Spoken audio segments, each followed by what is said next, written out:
Gottfried Wilhelm Leibniz, uno de los pensadores más importantes del siglo XVII y un filósofo que será fundamental para el resto de la historia de la filosofía.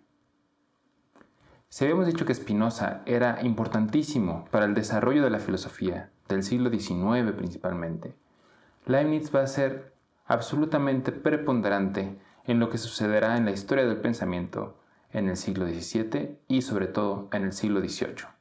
Es, por ejemplo, el interlocutor más importante de Immanuel Kant y es el nombre propio que aparece más veces en la crítica de la razón pura después del nombre Dios. En el siglo XX hubo también un fuerte resurgimiento de su filosofía cuando autores de la talla de Ernst Cassirer, Martin Heidegger o Bertrand Russell retomen ideas nucleares del pensamiento de Leibniz para incorporarlos a sus propias filosofías. Así, Leibniz es, por mucho, uno de los autores más influyentes de los que vamos a revisar en este curso.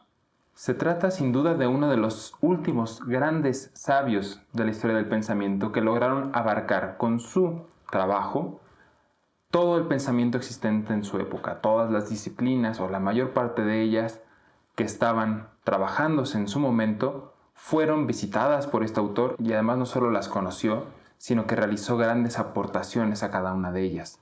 Desde la filosofía, la ingeniería, la historia, la diplomacia, la política, la matemática, la ciencia natural, todas estas disciplinas las visitó el autor alemán e innovó en cada una de ellas. Es, por ejemplo, el padre, junto con Newton, del cálculo infinitesimal. Es también el padre de la combinatoria, como ciencia matemática. Es también el padre de la dinámica y uno de los primeros autores en hacer lingüística comparada, principalmente con las lenguas orientales y fundamentalmente la china. Realizó avances en temas de mineralogía, ingeniería, en fin, básicamente cualquier cosa que estuviera al alcance de la mano del bibliotecario de Hannover recibió un tratamiento especial y un avance en las manos del autor alemán. Leibniz nace el 1 de julio de 1646 en Leipzig. Estamos hablando de que faltan 2 años para que termine la Guerra de los 30 años. A los 6 años queda huérfano de padre, quien era catedrático en la Universidad de Leipzig. Así hereda una gran biblioteca de su parte, y él mismo relata que pasaba largas horas todos los días en esa biblioteca inspeccionando libros de lenguas que ni siquiera conocía. De esta manera empezó a aprender latín a través de diccionarios que se encontraban ahí, y una vez que pudo leer los textos en latín, empezó a revisar cada uno de los libros que se encontraban en aquella maravillosa biblioteca. Él mismo afirma que a los 12 años ya podía leer grandes obras como las de Suárez y que las leía como si fueran una novela de entretenimiento. También decía que había escrito un poema de 300 hexámetros para una tarea que le habían dejado de un día a otro. Era sin duda una mente brillante y tenía una genialidad que rebasaba cualquier tipo de normalidad. Es por eso que a los 16 años estaba ya graduándose de la universidad con una pequeñísima tesis llamada Disputatio Metaphysica de Principio Individuationis, una disputación metafísica sobre el principio de individuación, en donde hacía una larga revisión de textos de Suárez, Escoto, Occam y Tomás de Aquino sobre el principio de individuación. A los 18 años realizó una especie de máster en abogacía, de la que se tituló con el famoso texto de Conditionibus, e intentó hacer inmediatamente un doctorado en filosofía, aunque no fue admitido por tener una edad demasiado corta. Por esta razón tuvo que hacer su doctorado en Derecho y se tituló finalmente del doctorado a los 20 años. Recibió inmediatamente una oferta para trabajar en una universidad, oferta que él mismo rechazó, pues no tenía interés en desarrollarse en el mundo académico. Desde 1669 y hasta su muerte, es decir, desde que tenía 23 años, se dedicará a trabajar con electores, es decir, con los gobernantes de los electorados, que eran pequeños principados, en los que estaba organizado todo el Sacro Imperio Romano Germánico. Primero trabajó de la mano del elector de Mainz, quien lo envió a una misión diplomática a Francia. En este viaje, que duró 4 años en Francia, es cuando Leibniz finalmente conoce todo el mundo intelectual que estaba en ese momento concentrado en lo que sería la capital europea, París. Aunque su labor era convencer a Luis XIV de que realizara una incursión bélica en Egipto y de esta manera distraer la atención del rey francés que tenía la mira puesta en el Sacro Imperio Romano Germánico, debilitado por la Guerra de los 30 años. Esta misión al final fue innecesaria porque Francia entabló una guerra con los Países Bajos y entonces ya no hubo necesidad de distraer su atención. Sin embargo, a pesar de que este era el objetivo principal de su misión, durante esos 4 años estuvo en constante contacto con científicos, intelectuales, filósofos que trabajaban por una parte en la Academia Real de las Ciencias de París y por otra parte, en un viaje que realizó a Inglaterra, conoció a los científicos de la Royal Society, Oldenburg, Robert Boyle, entre otros. En París entabló contacto con gente como Antoine Arnaud, Nicolas Malebranche, Christian Huygens, uno de los más importantes científicos y quien fue su verdadero maestro en el tema de las matemáticas. Schirnhaus, un amigo de Spinoza quien le sirvió finalmente como contacto para conocer al filósofo holandés. Cuando en 1673 viaja a Inglaterra, lleva consigo una máquina calculadora que él había diseñado y con la cual pretendía granjearse su entrada a la Royal Society de Londres. La exhibición de la máquina fue todo un éxito y lo aceptaron efectivamente como miembro, y a partir de ahí formó parte de la Royal Society hasta el final de su vida. En 1676 muere el elector de Mainz, su jefe, y entonces se ve necesitado de regresar a Alemania.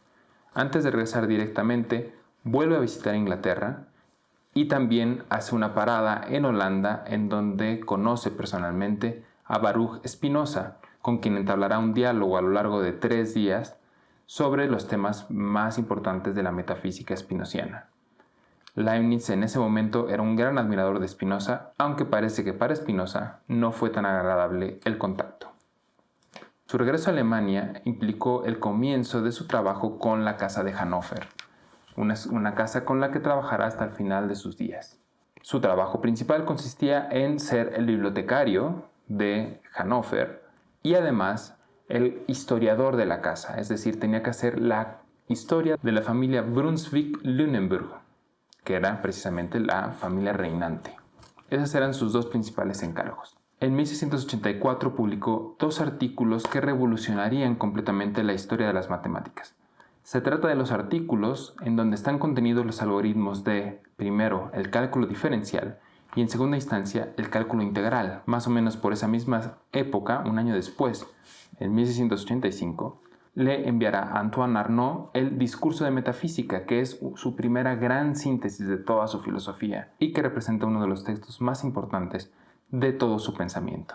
Entre 1687 y 1690 realiza otro viaje que será importante para él. Viaja a través de Austria, Italia, Alemania, y es precisamente durante su viaje italiano cuando entra en contacto con los problemas de la dinámica heredados principalmente de los trabajos de Galileo que tenían mucha importancia en Italia, como es de suponerse. Así, después de este viaje, realizará sus textos más importantes de dinámica como el Specimen Dynamicum, el Dinámica de Potentia, el Ensayo de Dinámica y el Tentamen, en donde trata de hacer una descripción del movimiento de los planetas a través de leyes dinámicas. Recordemos que es en estas fechas, en concreto en 1687, cuando se publican los Philosophia Naturalis Principia Mathematica, el libro más importante de la historia de la ciencia, escrito por Isaac Newton, quien sería, unos años después, su peor enemigo.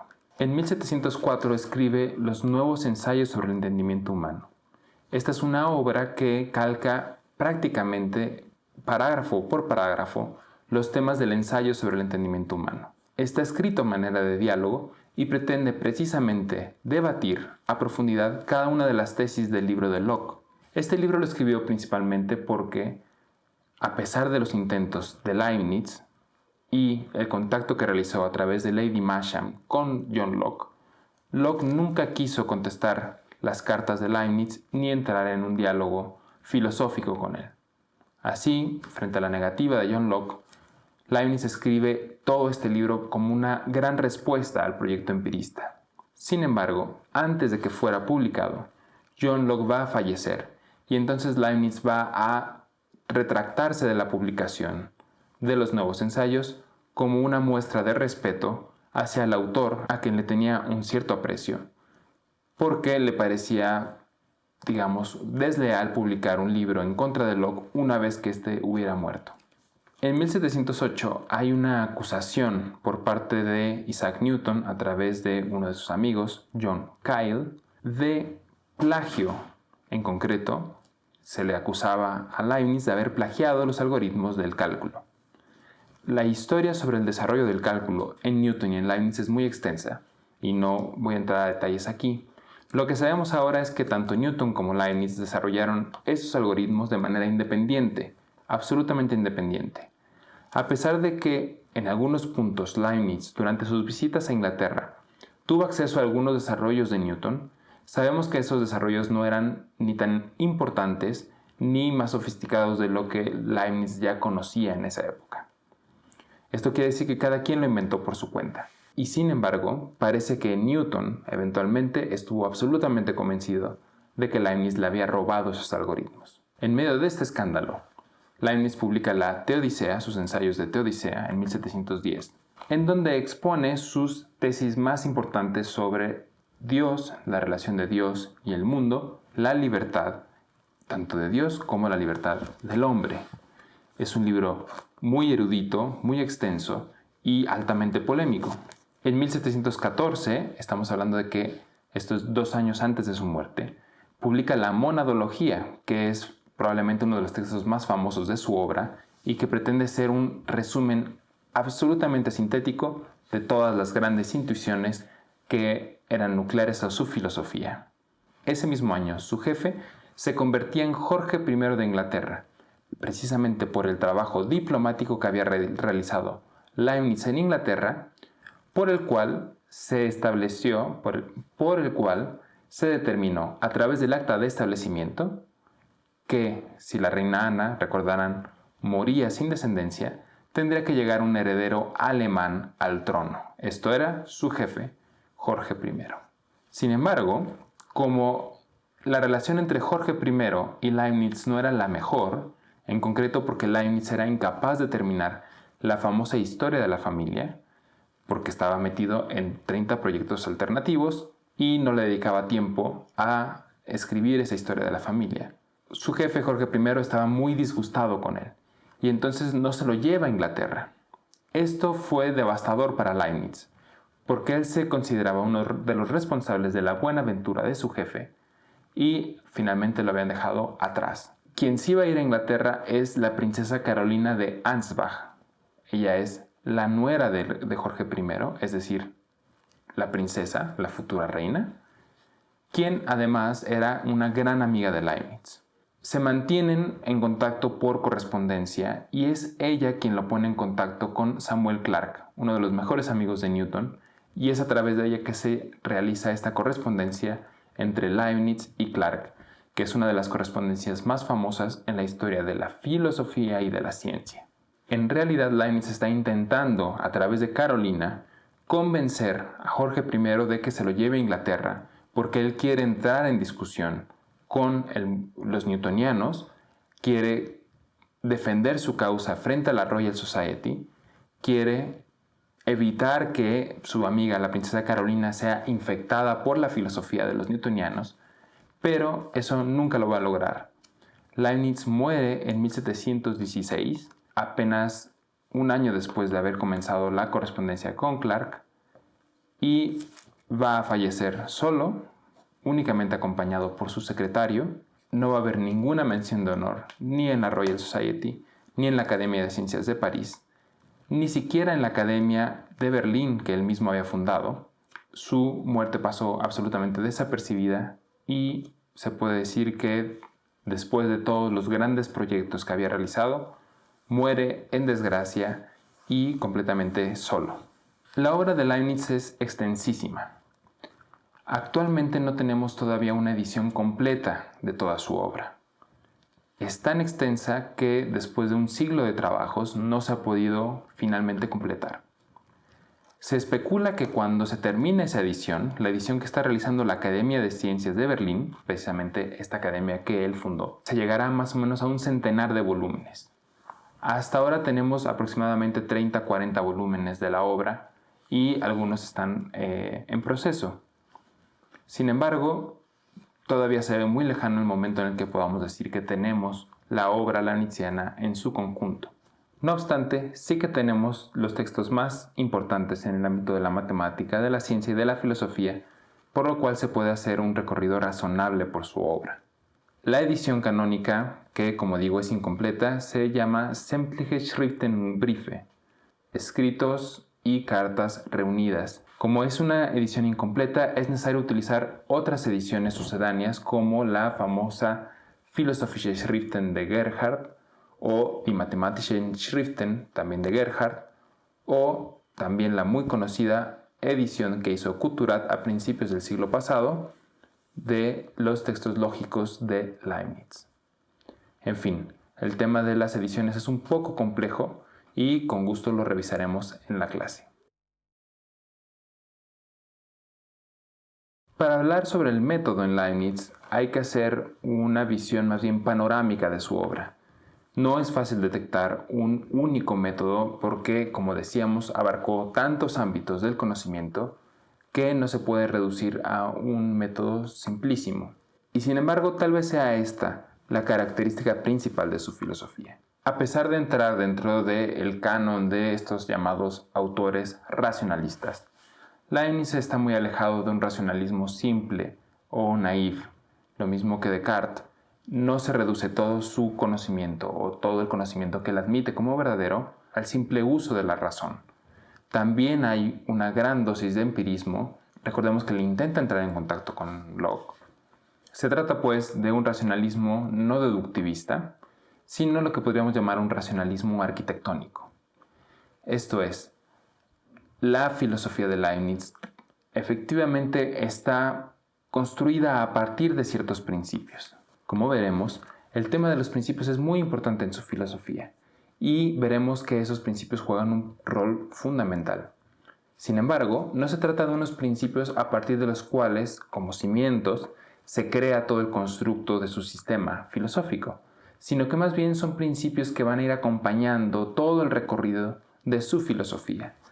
De hecho, su sistema está tan interconectado que uno podría empezar por la dinámica y terminar en la política, o uno podría empezar por su epistemología y terminar en la física. Todo está absolutamente conectado, todo es expresivo entre sí, cada una de las partes refleja de alguna manera las otras partes del sistema, pero precisamente es por eso que no existe un cimiento sustancial. Así como Descartes hablaba de el árbol del conocimiento, en donde había algunas partes que eran raíces, otras que eran troncos y otras que eran ramas, es decir, que había unas partes más fundamentales que otras. Leibniz, al contrario, parece que nos ofrece una especie de esfera del conocimiento, en donde no importa de qué lado empieces, tú vas a tener acceso a esa totalidad, pero no existe un punto que sea la base de todo el sistema. Eso deja abierta la posibilidad de que se enseñe de distintas maneras y a través de distintos recorridos.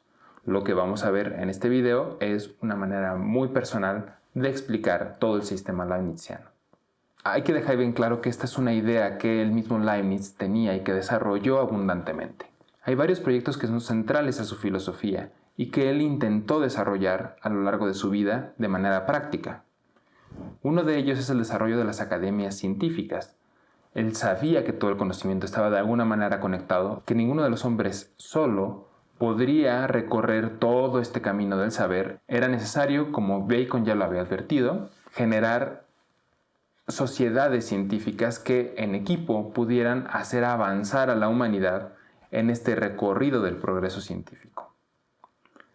Por otra parte, estas academias tendrían que trabajar con publicaciones y entonces una de las funciones principales de las academias sería generar enciclopedias, en concreto generar una enciclopedia, la enciclopedia de todo el saber humano.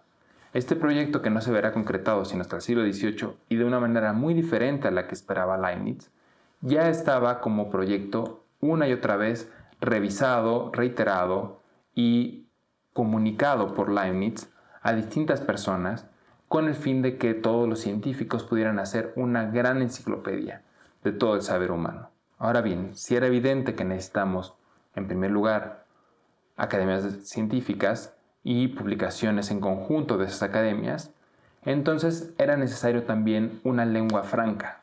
En ese momento la lengua franca era el latín y poco a poco las distintas lenguas vernáculas empezaban a tomar fuerza. Pero ninguna de estas lenguas, pensaba Leibniz, describe el pensamiento de manera prístina, originaria, perfecta.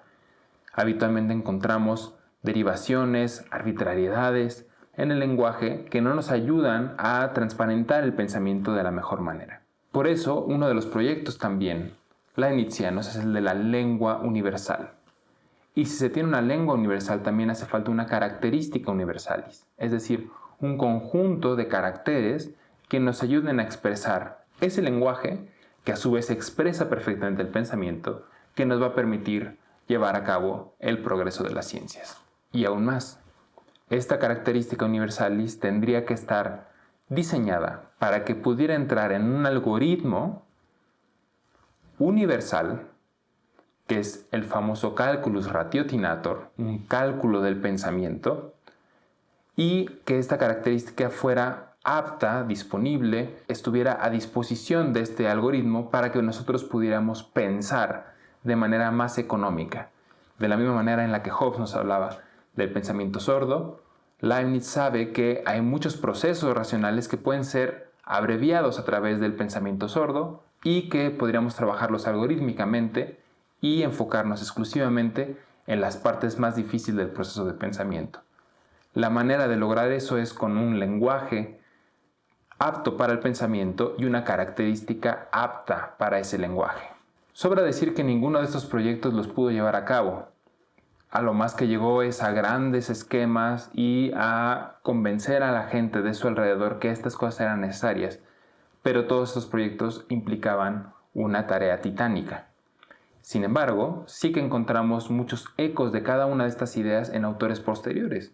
Solamente pensemos en el desarrollo de la lógica simbólica a principios del siglo XX, que inicia precisamente con Bertrand Russell, que era un gran estudioso de la obra de Leibniz y uno de los primeros en realizar una monografía comprensiva de su pensamiento en el siglo XX.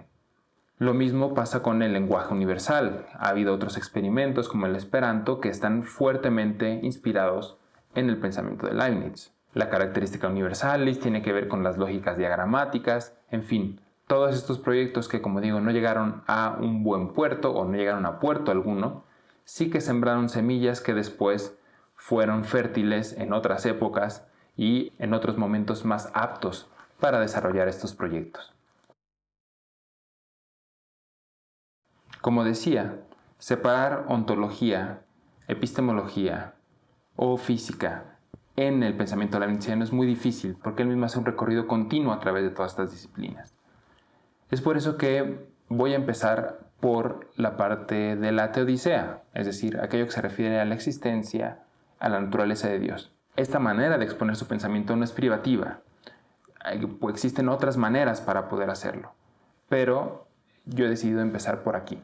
Pero este orden no corresponde a ninguna de las exposiciones que hace el mismo Leibniz de su propio sistema. Bien, lo primero de lo que voy a hablar es sobre la existencia de Dios. En varios puntos de su obra, Leibniz reconoce distintas vías para demostrar la existencia de Dios.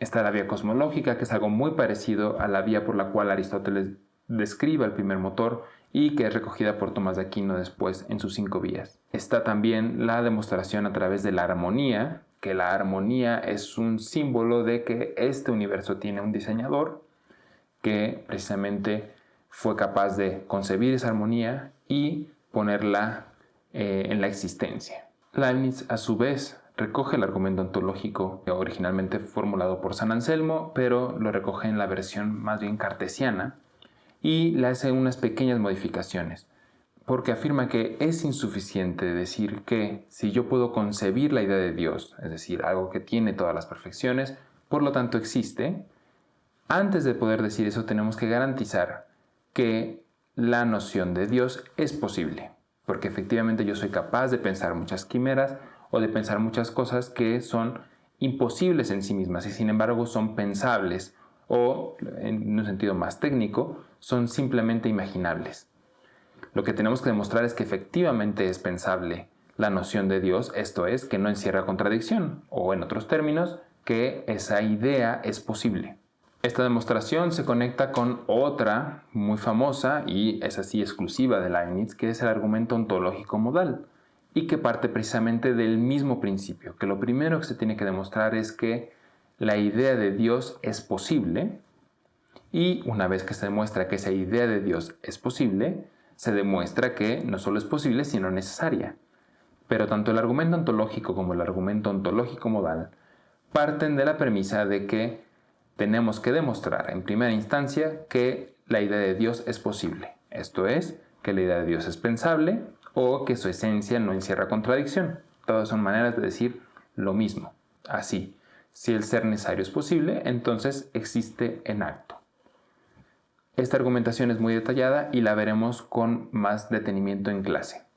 Leibniz finalmente recorre también al famoso argumento de las verdades eternas de herencia agustiniana, según la cual si existen verdades eternas es porque existe un fundamento de su pensabilidad y ese fundamento es precisamente Dios, que es igualmente eterno y el fundamento de estas verdades eternas. Una vez demostrada la existencia de Dios, podemos pasar a tratar de explicar la ontología del sistema leibniziano. Repito, no es que Leibniz explique primero la existencia de Dios para pasar después a su ontología, esta es solo una de las múltiples vías a través de la cual podemos hacer esta explicación. Muy bien, dicho esto, ¿qué es lo que piensa Dios? ¿Cuáles son las condiciones necesarias para que exista una creación? Bueno, es bien conocida la doctrina leibniziana de los mundos posibles. En buena medida se le atribuye siempre a esta idea de pensar las posibilidades en términos de mundos posibles. Muy bien, en el caso de Leibniz efectivamente la posibilidad tiene una ontología especial, porque en la mente divina lo que existe es efectivamente una infinidad de mundos posibles. Y estos mundos posibles están compuestos por más o menos individuos. ¿Qué significa que existan mundos posibles? Bueno, pues que había muchas maneras de que este mundo fuera creado y sin embargo solamente uno llegó a la existencia. Este es el mundo actual. ¿Qué diferencia a este mundo actual del resto de los mundos posibles? Bueno, pues Leibniz piensa que este tiene como característica ser el mejor de los mundos posibles. Esto es lo que se conoce habitualmente como el principio de lo mejor. Y se trata precisamente de uno de esos principios arquitectónicos de los que hemos venido hablando. Repito, no es que se parta de ellos para construir todo el sistema, sino que nosotros vamos a ir recorriendo toda la filosofía de Leibniz y veremos cómo hay principios que no se pueden violar o que nos van a ir ayudando para ir haciendo demostraciones, o que si una vez que encontramos que son violados, entonces sabemos que hay una tesis que es falsa. Eso es el sentido de los principios arquitectónicos cuando hablamos de la filosofía de Leibniz. Bueno, pues de esta manera sabemos que bajo el principio de lo mejor, es decir, bajo el principio de que Dios tiene que escoger lo mejor porque es moralmente perfecto, se sigue que este mundo, a saber, el que a posteriori sabemos que es el que Dios escogió, es el mejor de los mundos posibles. Esta tesis ha sido altamente polémica. Es famosa la burla que hace Voltaire sobre esta tesis en el Cándido, pero el fundamento que da Leibniz no es un fundamento a posteriori. No es que veamos el mundo y sepamos que este es el mejor de los mundos posibles por lo que vemos en él. Más bien, dado que sabemos que es el que Dios escogió y Dios no se equivoca, entonces este es, en consecuencia, el mejor de todos los posibles. Como se puede ver, esto no puede estar más alejado de un optimismo metafísico. Esto es en realidad un pesimismo metafísico en la medida en la que esto, que podemos considerar por todas partes imperfecto, era lo que ontológicamente mejor podía crearse. No se podía ni siquiera Dios hacer algo mejor. En ese sentido, es un pesimista metafísico. Es un optimista moral solamente en la medida en la que está convencido de que Dios no va a hacer algo que no sea lo mejor. Pero hasta ahí llega su optimismo. Decíamos que cada uno de estos mundos posibles está constituido por ciertos individuos. Ahora bien, estos individuos tienen que ser composibles entre sí. En primer lugar, tienen que ser posibles, porque si fueran imposibles, entonces ni siquiera Dios los podría pensar. Esto es, dentro de los mundos posibles no existen cosas como dioses imperfectos, círculos cuadrados, acciones pasivas, es decir, nada que implique una contradicción puede ser un individuo posible. Tiene que ser pensable. Ahora, no solo tiene que haber en los mundos posibles individuos que sean perfectamente pensables y que por lo tanto sean posibles, sino que además sean composibles entre sí. Esto es, que sean cosas que puedan pertenecer al mismo mundo sin implicar contradicción alguna. Por ejemplo, en un mismo mundo posible, uno no puede tener al César que cruza el Rubicón y el César que no cruzó el Rubicón. O tampoco se puede tener a el Bruto que mató a César, pero César que murió de disentería. Estos son individuos que son incomposibles, porque o bien en el mismo mundo encontramos a Bruto que mata a César y César que es asesinado por Bruto, o tenemos en otro mundo posible un Bruto que no mató a César y un César que no fue asesinado por Bruto. Esta es la noción de incomposibilidad y es la que constituye distintas cadenas de individuos que van a conformar precisamente los mundos posibles. De todas estas cadenas, Dios decide escoger una en concreto, que es la mejor de todas, y es este mundo que existe precisamente. Aquí aparece otro principio que es fundamental en la filosofía de Leibniz, el principio de razón suficiente. Este principio lo que nos indica es que todas las cosas que suceden tienen que suceder por una razón que la explique suficientemente. De esta manera, que existe este mundo no es solamente fruto de una arbitrariedad, sino que requiere de una razón suficiente por la cual existe. Es decir, este mundo necesariamente tiene que darle razones a Dios para que sea mejor que el resto de los otros mundos y en consecuencia ser elegido. Esto es lo que llama Leibniz en algunos textos exigibilidad de la existencia. Los posibles de alguna manera exigen su existencia de acuerdo a su nivel de perfección. Mientras más perfecto es, algo exige con mayor potencia su existencia, en el sentido en el que es más apetecible a Dios. Muy bien, centrémonos ahora en los individuos. Habíamos dicho que cada uno de esos individuos tiene que ser posible, esto es, no debe encerrar ninguna contradicción. Aquí es importante introducir otro de los principios leibnizianos, el que se conoce como principio de analiticidad o principio de predicatum inest subjecto. El predicado inherente al sujeto, o el predicado que está incluido en el sujeto. Este principio lo que nos dice es que todos los predicados de un individuo están de alguna manera contenidos en su sujeto, o bien que todas las propiedades de una sustancia están contenidas en la sustancia. En ese sentido, cuando decimos que algo es posible, es porque entre sus predicados, precisamente, no hay ninguna contradicción intrínseca. Dentro de los predicados de una sustancia no puede estar el ser rojo y el no ser rojo al mismo tiempo. ¿No? Eso lo haría imposible. Y por lo tanto lo haría impensable para Dios. Sobre esto se puede revisar un pasaje muy elocuente del discurso de metafísica. Es preciso que el término del sujeto encierre siempre el del predicado, de suerte que quien entendiese perfectamente la noción del sujeto, juzgaría también que el predicado le pertenece. Siendo esto así, podemos decir que la naturaleza de una sustancia o de un ente completo es tener una noción tan acabada que sea suficiente para comprenderla y para hacer deducir de ella todos los predicados del sujeto al que esta noción es atribuida. Esta descripción de los individuos o de los sujetos a través de sus predicados o de sus propiedades hace eco de la teoría de Hobbes, en donde justamente un cuerpo se describía por la suma de sus accidentes o un individuo por la suma de sus propiedades. Leibniz va a radicalizar esto y nos va a presentar una teoría de la verdad absolutamente analítica. Decir algo verdadero es decir los predicados que están contenidos ya desde siempre en el sujeto. Si están familiarizados con la distinción entre juicios sintéticos y juicios analíticos, que va a ser después Kant, lo que estaríamos diciendo es que todos los juicios, absolutamente todos, son juicios analíticos. Porque incluso cuando decimos el pizarrón es verde, aunque pareciera que al decir que es verde estamos añadiendo información a la noción de pizarrón, dado que estamos hablando de un pizarrón en concreto, no estamos sino expresando una propiedad que ya estaba contenida en el sujeto. El ejemplo que pone Leibniz es precisamente el de César cruzando el Rubicón. Aunque parecería que cruzar o no cruzar el Rubicón es un predicado contingente, En realidad sabemos que ese predicado estaba contenido en el sujeto de César, y que si César no cruzara el Rubicón, entonces ese César no sería César, es decir, sería contrario a su esencia. Esto tiene muchas implicaciones de muy distintos tipos.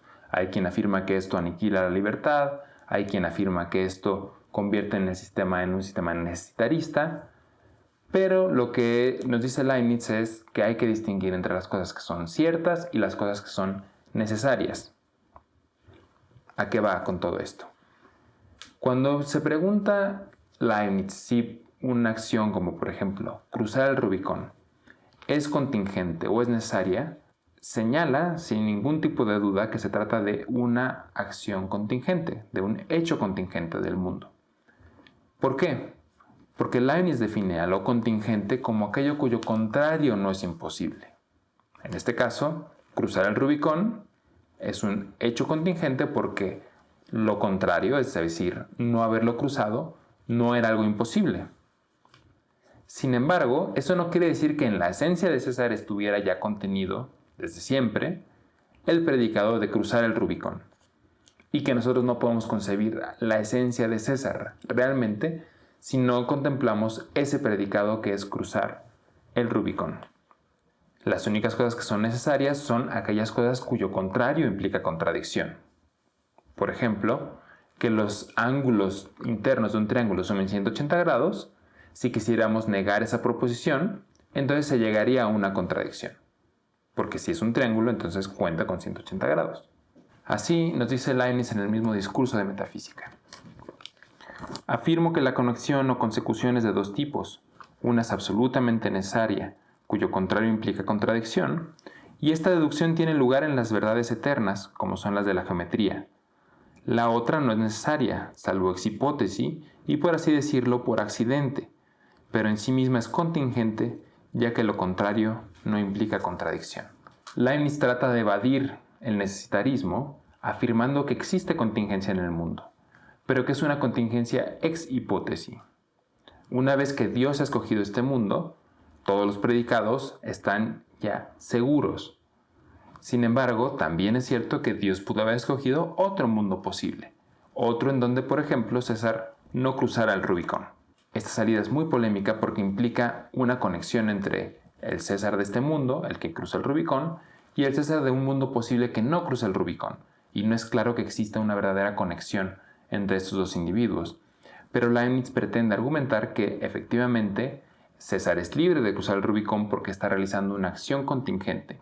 Y es contingente porque existía la posibilidad de que Dios escogiera otro mundo donde César no cruzara el Rubicón. Detengámonos un poco más en la noción de propiedad de la que habla Leibniz. Bueno, lo primero que habría que decir es que todas las propiedades de los objetos de alguna manera implican conexiones con otras propiedades. Tratemos de pensar, por ejemplo, en cómo podríamos describir a una manzana, ¿no? Lo mismo que nos decía ya Locke, una manzana pues es el color de la manzana, es el sabor de la manzana, la ubicación de la manzana, la posición de la manzana en el tiempo, en el espacio. Cada una de estas cosas, ya sean cosas que implican relaciones con otros objetos o relaciones con un sujeto particular que la percibe, todas estas cosas implican de alguna manera relación. Es decir, todas las propiedades son, en última instancia, relaciones. Sin embargo, hay que tener cuidado aquí porque Leibniz va a ser un crítico implacable de la noción de relación. En concreto, él piensa que la noción de relación es ontológicamente imposible. Nos dice en varios textos que la relación no es sino un accidente que está parado con un pie en una sustancia y con otro pie en otra sustancia. Eso es, dice él, ontológicamente imposible porque precisamente los accidentes están definidos como aquello que inhiere en una sustancia. Y si asumimos que un predicado o un accidente es inherente a dos sustancias, pues entonces no es inherente a ninguna de ellas. Esto tiene muchas implicaciones porque entonces todas estas propiedades que nosotros en el conocimiento vulgar entendemos como relaciones, no son relaciones sino expresiones. ¿Expresiones de qué? Bueno, pues dado que cada individuo tiene infinitas propiedades, y esto es algo que también se puede ver si tratamos de describir exhaustivamente cualquier objeto.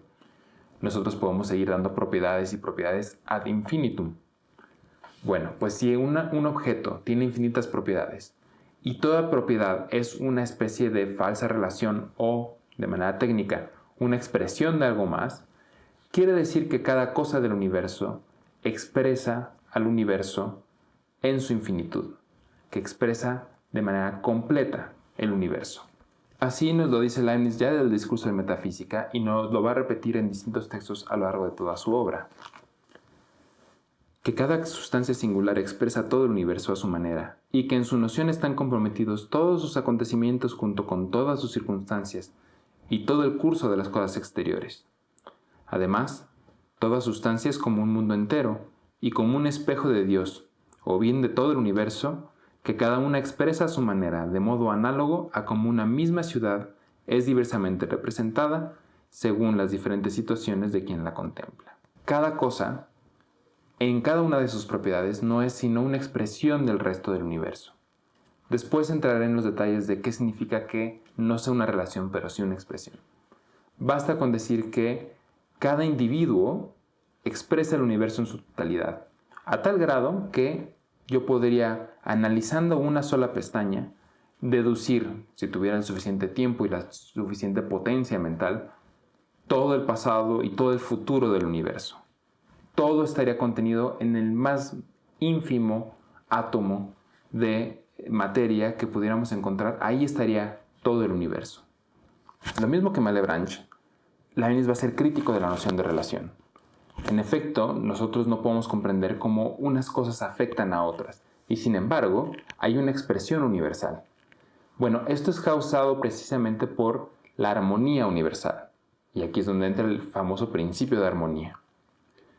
La armonía universal es lo que explica que, a pesar de que no haya relaciones reales entre los individuos, existe una configuración que nos refleja el universo como si estuviera realmente conectado.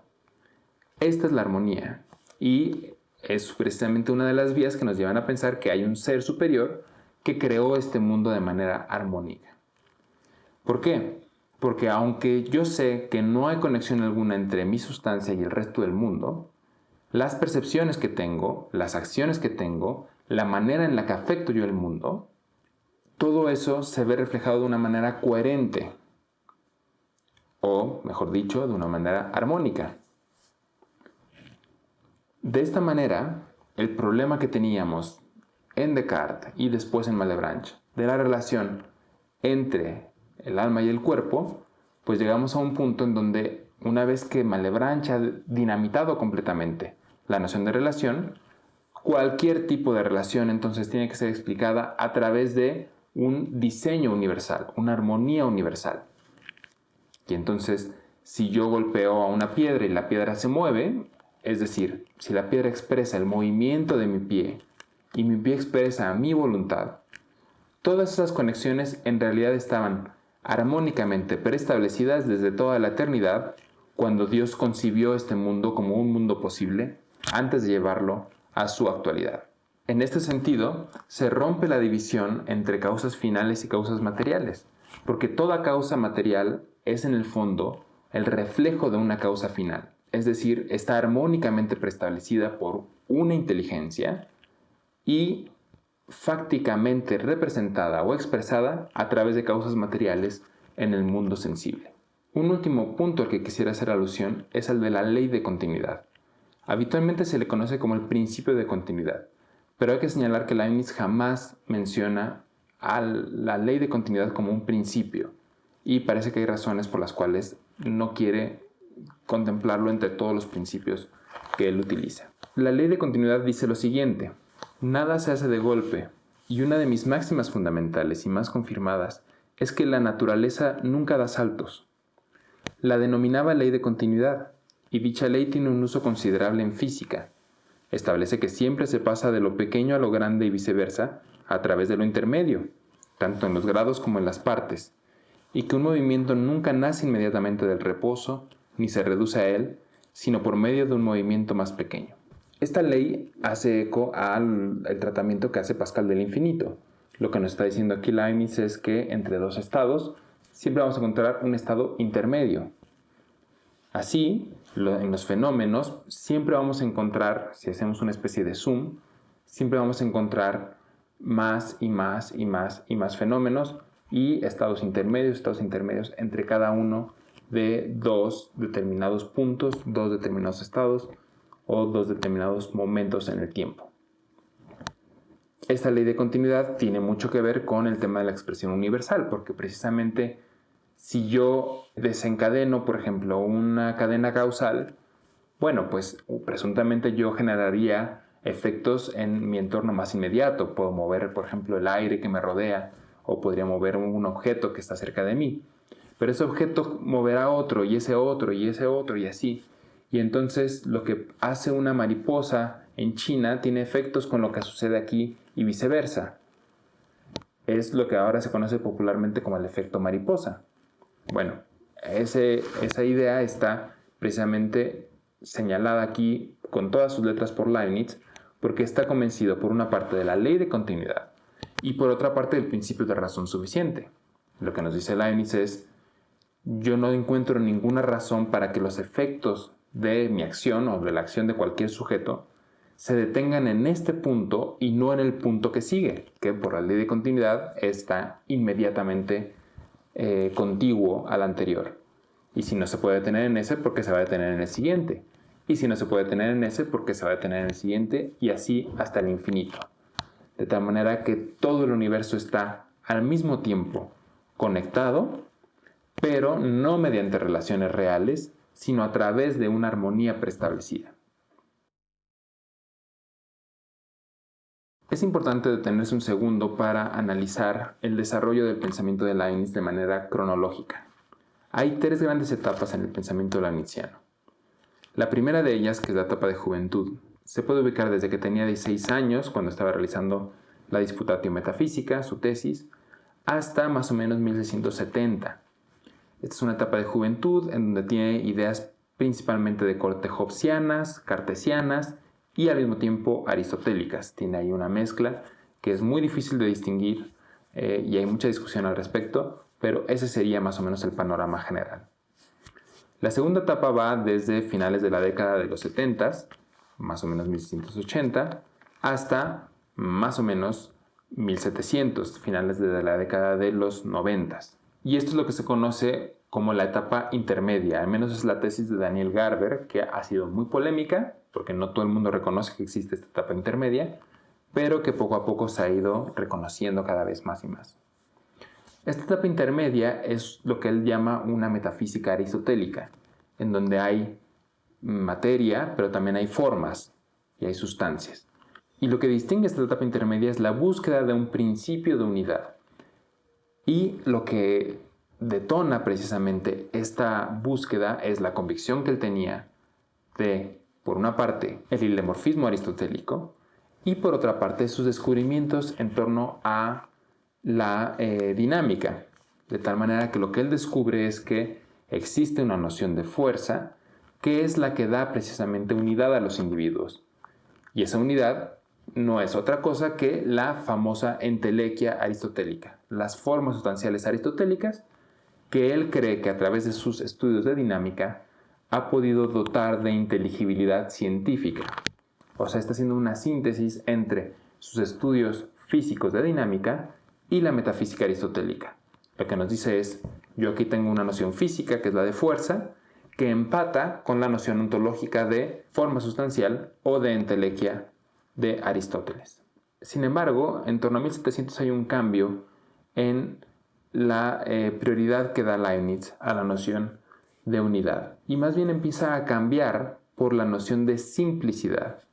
Si el criterio en la etapa intermedia era buscar la unidad, aquello que daba identidad y unidad a los cuerpos, en la etapa madura o la etapa monadológica, la que parte de 1700 hasta su muerte en 1716, lo que va a buscar Leibniz es un principio de simplicidad.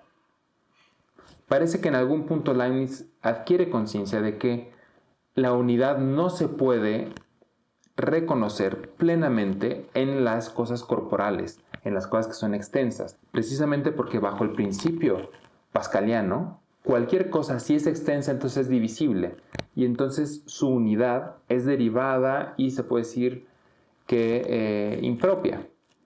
Lo que va a buscar Leibniz es entonces un principio de simplicidad que le pueda dar una noción de sustancia completamente simple, indivisible, incorruptible.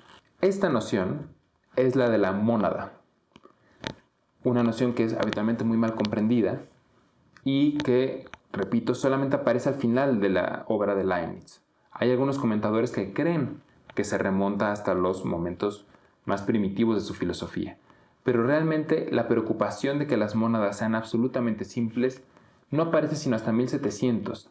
Ahora bien, ¿estas mónadas qué son? Bueno, Leibniz nos lo dice en primera instancia la monadología. La mónada es la sustancia simple. Y sabemos que hay sustancias simples porque hay sustancias compuestas. Estas mónadas no son átomos, estas mónadas no son puntos. ¿Por qué? Porque los átomos son extensos y en consecuencia son divisibles. Y los puntos, si bien son inextensos, no son ontológicamente relevantes, porque son solamente abstracciones del pensamiento.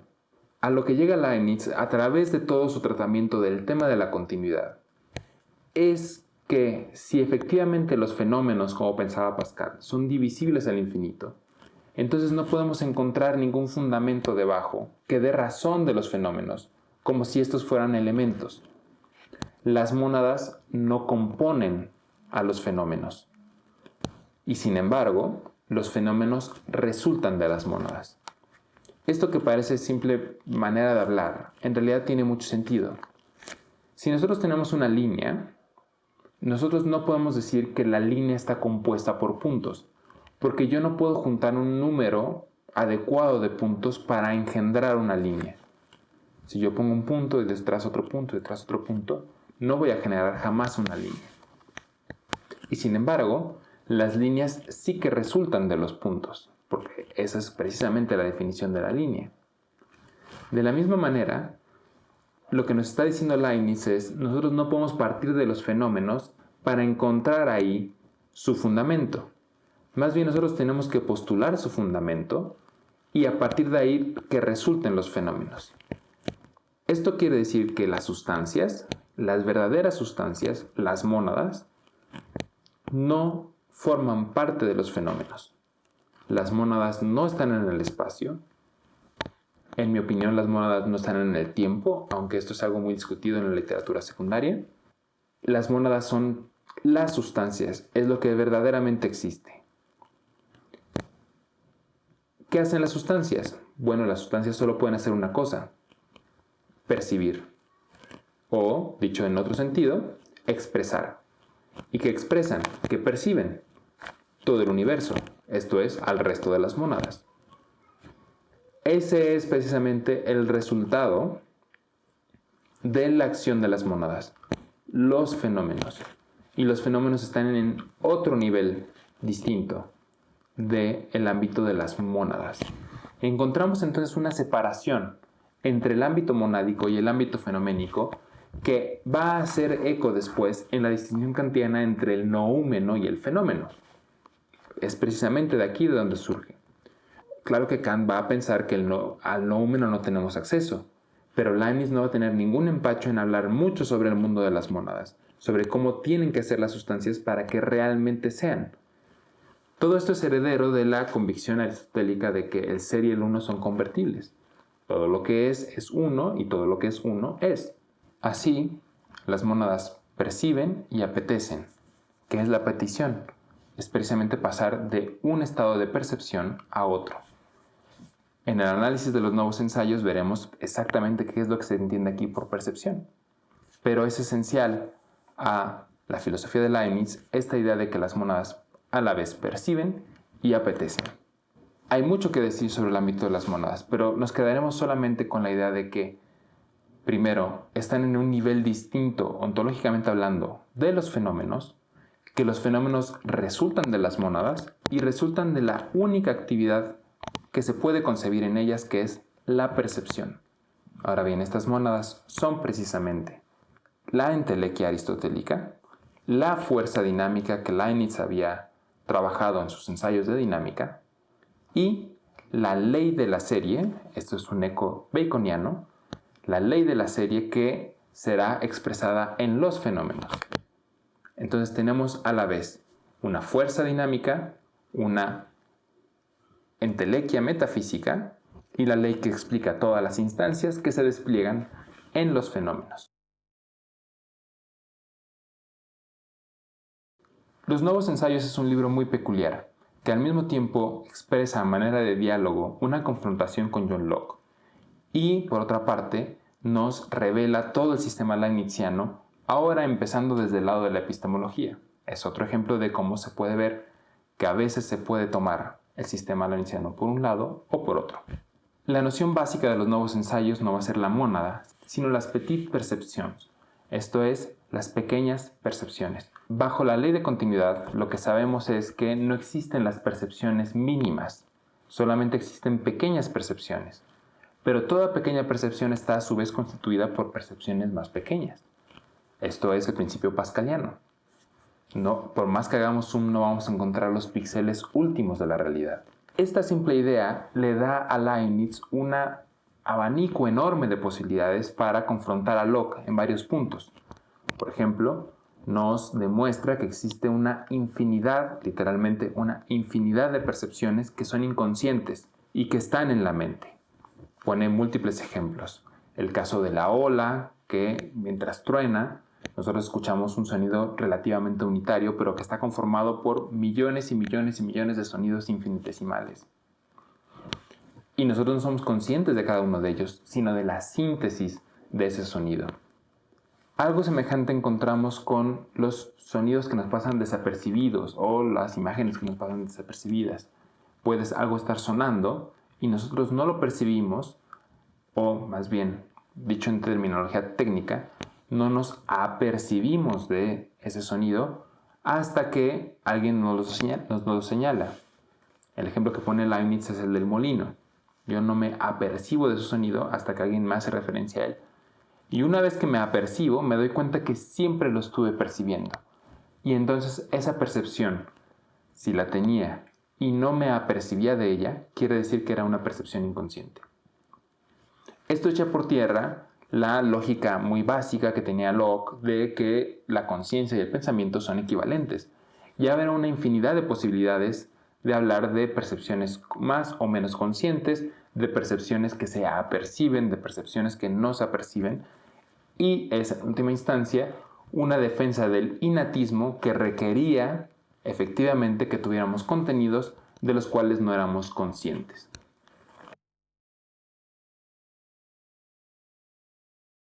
Gilles Deleuze escribió un libro que se llama El pliegue. Es un libro sobre la filosofía de Leibniz y es un libro en donde destaca precisamente todas las características barrocas que tiene la filosofía del bibliotecario de Hannover. En buena medida, se puede decir que Leibniz es el filósofo más barroco de todos los que vamos a ver. Su filosofía es sin duda la cúspide más alta de la filosofía de la expresión prototípica de la época del barroco.